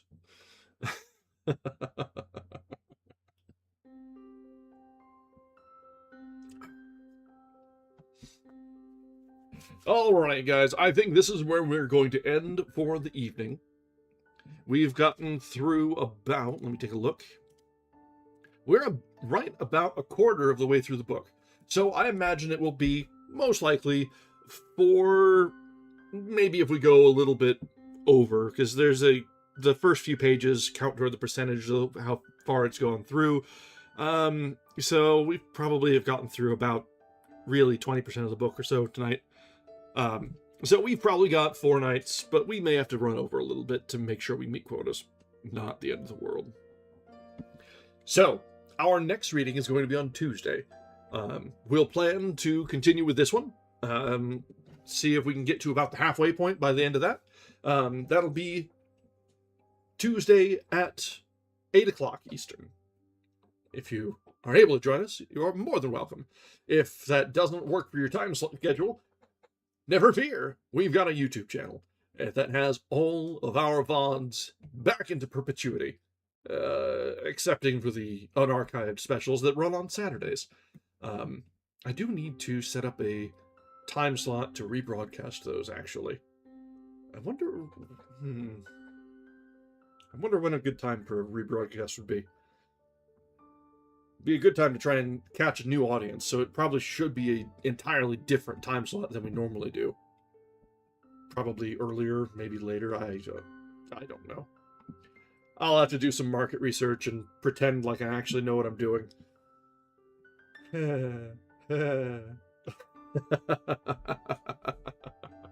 Alright. As always, I'd like to thank everyone for stopping by. If you're over in YouTube land, oh yeah, after work hours in Europe would be a good idea. So that's about +5 from me. So round about lunchtime would probably be a good time to kick something off. That's not a bad idea.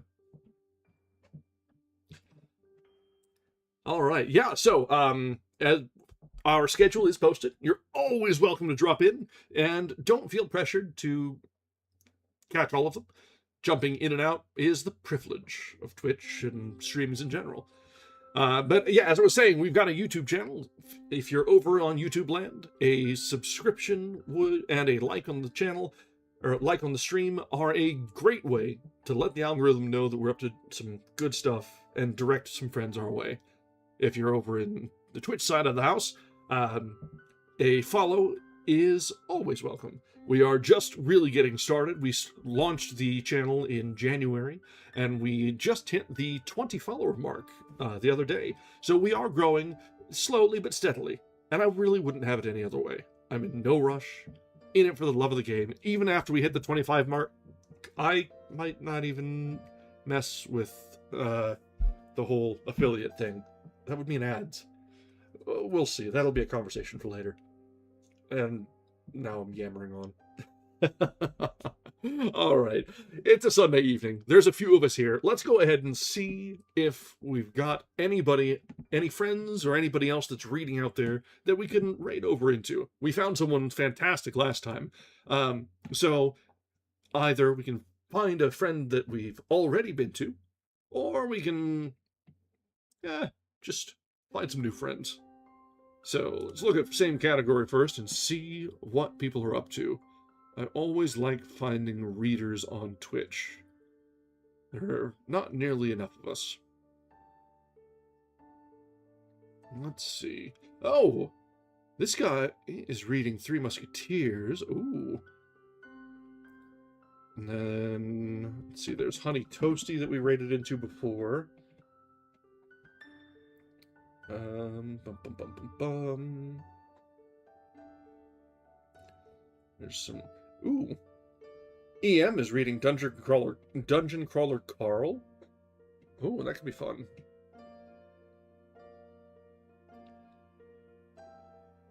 Alright, well, do you guys have any particular preference?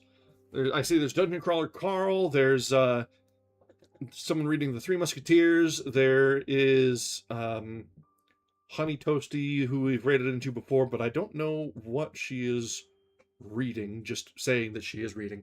I'm not terribly invested. We've been to 2 of the 3 that I've seen so far.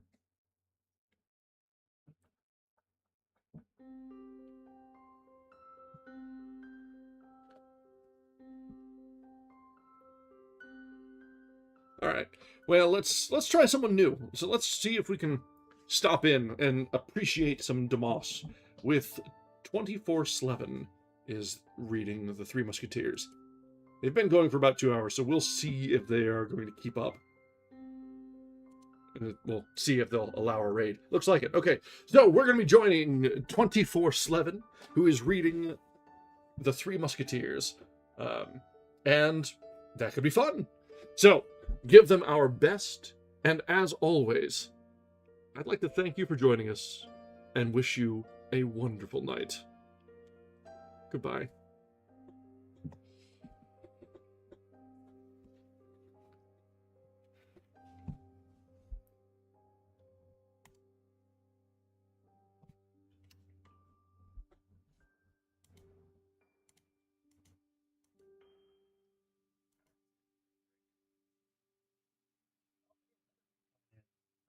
Perspective, thank you so much for the raid. I know you're probably gone. Sorry, you came in like towards the beginning of that chapter there. Thank you so much for the raid, though. I hope the stream was good. If you're still here, let us know when you're going to be great. When you're going to be streaming. And Irving-rush, what's going on, my friend?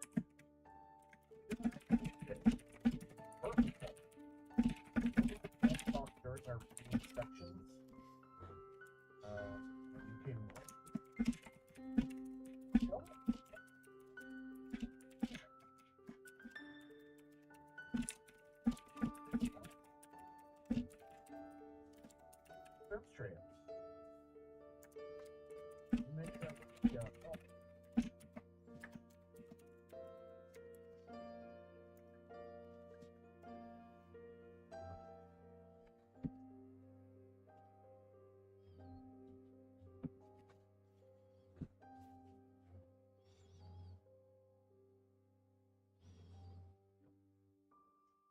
reading stream, so Kindred Spirit is a fantastic discovery. Reading, yeah, we only do reading once a week. The other times we either do co-working, or video games. But we typically, we got like a marble race that goes on for half an hour. We have a puzzle that people get in. It's Jigsaw Puzzle Dreams on Steam. But yeah, we do some public domain books. We've gone through a good handful. We're getting close to the end of this one. So welcome to reading friends. We have met a good number of reading friends. Still, I don't think we're as popular as some of the other channels. As far as like reading, the reading channel is not as popular as say Fortnite or something. But next time, right? When are you streaming next? What's the next stream time?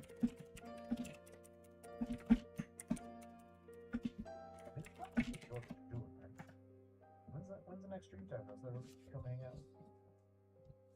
Play to play. What about the balls?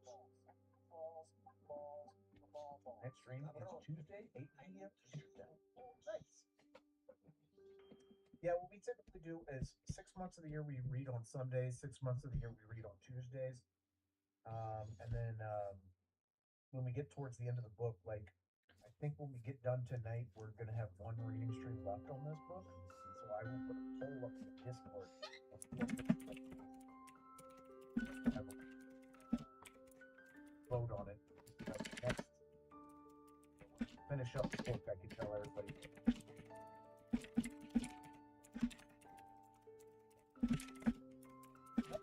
Other friends that do some research, like our friend Snooze Button, she in is like kind of like that. There's like a few streams a week, but only one stream a week.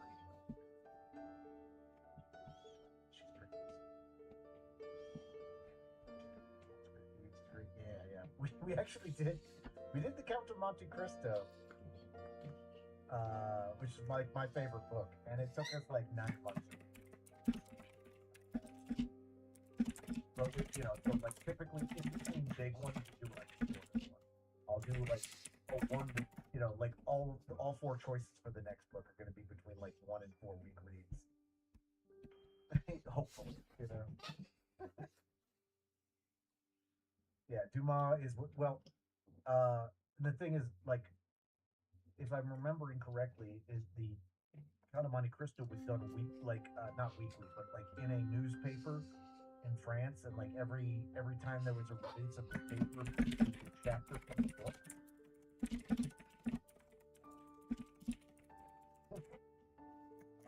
So it's really a telenovela, it's like the original soap opera. And it was like, and it's such a great story of revenge and intrigue. Yeah,